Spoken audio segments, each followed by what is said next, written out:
Do you sometimes feel like problems just keep appearing out of thin air, even when everything should be fine? Small things seem to blow up into bigger problems, even when nothing major is happening.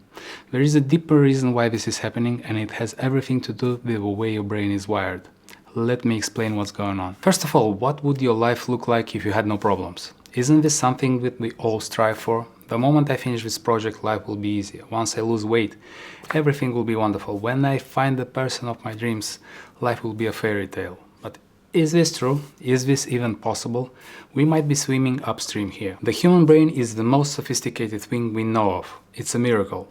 But it didn't just appear out of the blue. It evolved over millions of years. Now imagine a brain like yours surviving through millions of years of hardships.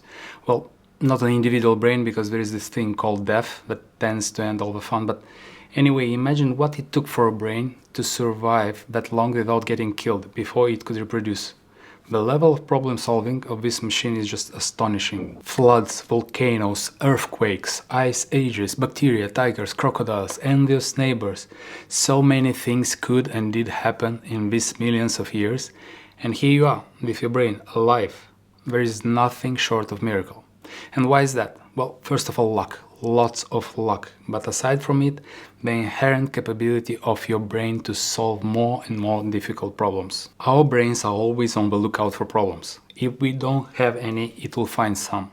It's an evolutionary trait. We evolved thanks to the brain's capacity to solve difficulties as they arose.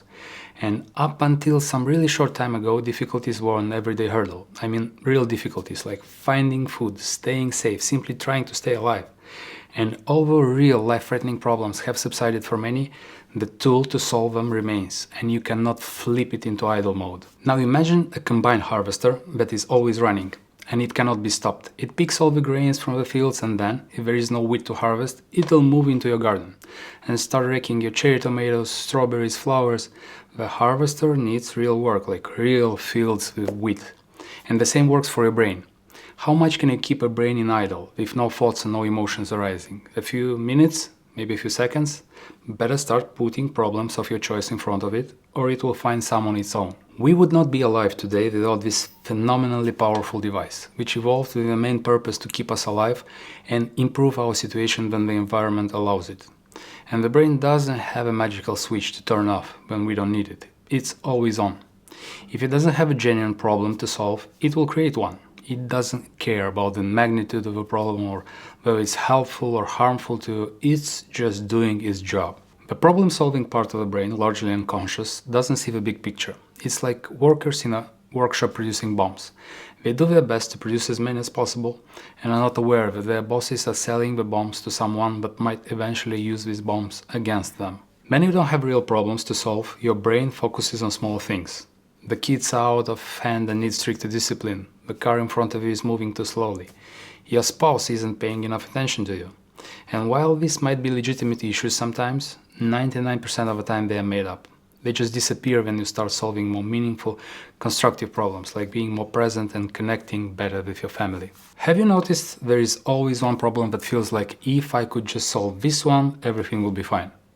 It's not about that specific problem, it's just that the brain has a priority list of problems. And once you solve a big ugly one, something else gets promoted to the top of the list. After you solve the biggest problem, something else becomes the biggest problem. Why not have your own preferred problem list? Instead of getting whatever is being pushed at you by the environment or internal conditioning, put on this list some things that you would like to do or achieve but have been avoiding because either the time wasn't right or you didn't feel prepared. Choose one and start working on it. Remember, there is no alternative. You'll always have problems. It's just that now you can get to choose which ones to tackle. And if you don't, something will be pushed on you anyway. And there is nothing you can do about it. And this is where the saying comes, you will either endure the pain of discipline or the pain of regret. You can stall and feel a nagging pain every day, or you can be proactive, get involved in rewarding activities that are hard, where you will fail often, and it will also be painful, but in the end, so much more rewarding. And to sum up, there is no way to avoid problems. It's literally impossible. And if these are the rules of the game, use them to your advantage. Solve the problems that arise while chasing what you want, and not something that comes up randomly. Happy problem solving.